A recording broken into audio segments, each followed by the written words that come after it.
How about a nice Camino Real Playhouse welcome for Laura Schubert?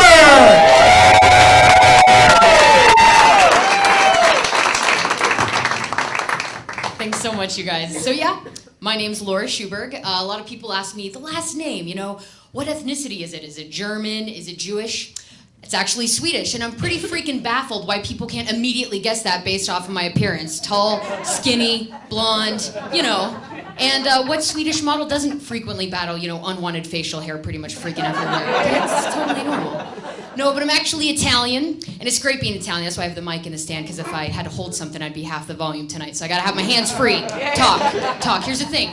I love being Italian because every freaking stereotype you've ever heard about Italians, it's all 100% true, okay? We're loud, we're obnoxious, pretty judgmental, all we care about is food, and routinely we're threatening and ordering hits on people. But instead of actually being labeled terrorists, we just call it part of our charming culture. It's only our culture, people. So here's the deal, is that my grandfather was the best example of everything Italian, okay? He taught me just some amazing things growing up. Took me car shopping when he was 7 and popped the trunk, came around and said, Laura, this is an amazing car. It's Cadillac, of course. Amazing car, he says, you can easily fit 4 bodies in the trunk of this car. We're buying it right here, right now. 7 years old, it's very handy knowledge. He also taught me so much about understanding other people. He routinely called the family of albinos down the street Albanians. And when we corrected him, he'd be like, yeah, whatever the hell they want to call themselves these days, this damn political correctness. Thanks for that, Papa, appreciate it. But of course, I have some really great memories of channel surfing through the stations when I was younger, coming across the public access channel of him yelling and screaming and arguing with the local government, using words that I'm pretty sure weren't even HBO appropriate, never lets us say public access channels. So my mother always said if she wanted to watch reruns of her childhood, she would just turn on The Sopranos. So it was really great. So the other thing happened big for me. I'm 30 and I'm single, which is just super fun when you turn 30 and you're single, because it's at this point everybody and their grandmother starts thinking that they can give you practical advice on relationships, dating, marriage, whether or not they are in any way qualified to give me said advice. I appreciate that very, very much. And it's at this point that there's times that, I'm just sitting there listening to the advice, but inside my mind I'm thinking, okay, in what way are you freaking qualified to give me this advice? It feels like this presidential nomination elections all over again. How is it that you are there and I am here, but you know what? That's okay. That's all right. We'll move past it.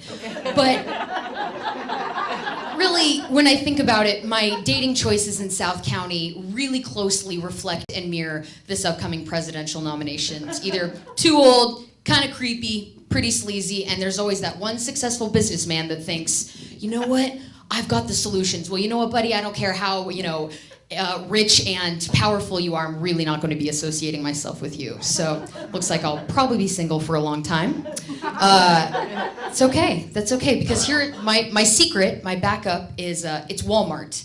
I love to go out to Walmart late at night for a few very important reasons. The biggest reason being, it's a really nice self-esteem boost for me. I like to go out to Walmart and see, well, yeah, this is how the rest of the country is. I'm feeling good. I'm feeling attractive. I don't feel bad about what I'm wearing anymore. It's awesome. Look at me, my chicken isn't even organic, and you're not even gonna get mad at me because you're in Walmart. But really, the biggest reason I go out to Walmart, it's the 20-year-old Marines. Okay, yes, I'm aware that I'm 30, but look, here's the deal, you guys. They haven't seen women in months. So I know I look amazing in comparison to nothing. So, I will get a lot of attention, those late white Walmart runs. But the problem is, I've noticed there's a huge difference of attention that I'm getting based on what's ever in my cart. Dude, if I'm shopping for beer and frozen hot wings, I am like getting some numbers, I'm getting some attention.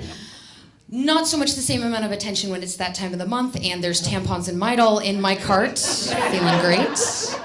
And the Marines are completely ignoring me when there's more than one hair removal system product in my cart.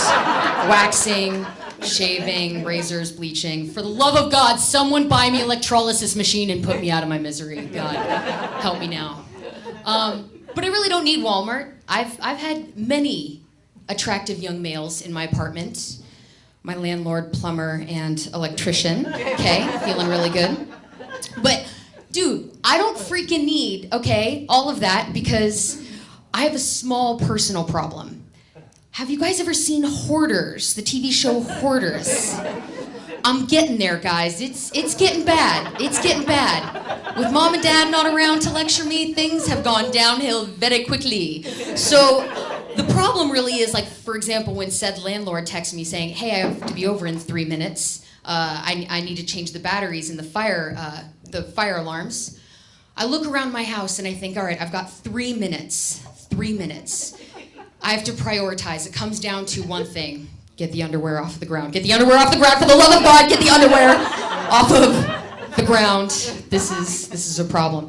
But I've narrowed down, I know, guys, I freaking know what the problem is. Here it is. Comes down to my cleaning methods, okay? Because inevitably, so often, somebody comes over to the apartment and sees how bad it is, and I get so embarrassed, I'm like, that's it. I'm gonna clean. I gotta clean it, okay? So I clean my apartment from top to bottom, but I end up with like 3 to 4 boxes of just random crap that just somehow I'm like, all right, put it all in the boxes, and I think, you know what? Put it in my car. This is a great solution. This is perfect. Somehow I magically think, yeah, that's where it goes, and somehow it's gonna magically Mary Poppins style just arrange itself, yeah, perfectly. But then the issue comes when someone's like, hey, Laura, can you give me a ride? Have you had your tetanus shots recently? Hazmat suit? Okay, so inevitably those same 4 boxes of crap head back into the apartment, and so it's literally a revolving door of just non-stop crap. Oh well, it is what it is. But the last year or two has been very entertaining with something we've all mutually suffered through.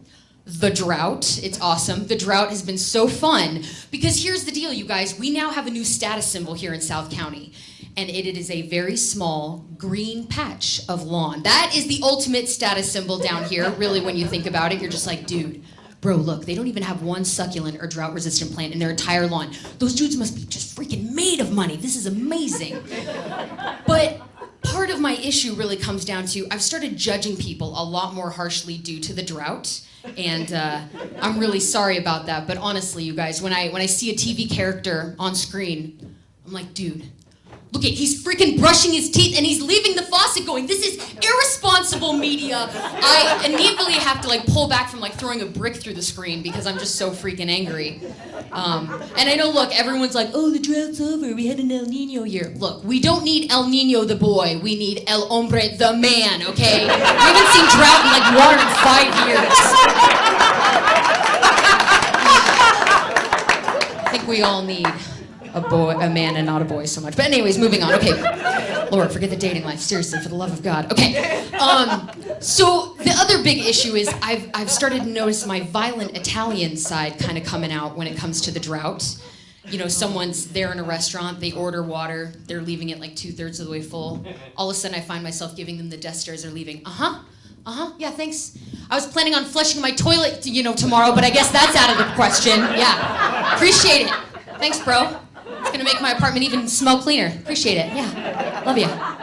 And then my grandfather's side comes out when I'm driving around town. You know, inevitably there's that one neighbor that's running their sprinklers 24/7, even after a giant rainstorm, and their sprinklers are just watering all over the concrete. Inevitably, I know it.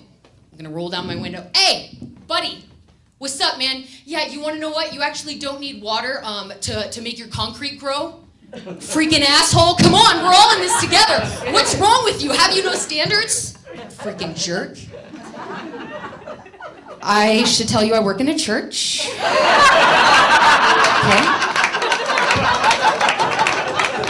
Whoops. Yes, I am a Catholic youth minister, okay? It is my job to get teenagers to love Jesus, respect their parents, and show up to morning mass on Sundays. I'm pretty sure Kim Jong-un from North Korea has faced less hostile crowds than I have from Western countries. Honestly, super uncomfortable. But to be frank, you guys, that's the main reason I did this. It's a lot harder to get teenagers on the Jesus train than it is to make a bunch of people laugh. So that being said, dude, it's friggin' Saturday night, so I got mass and church in the morning, you guys. So thank you so much.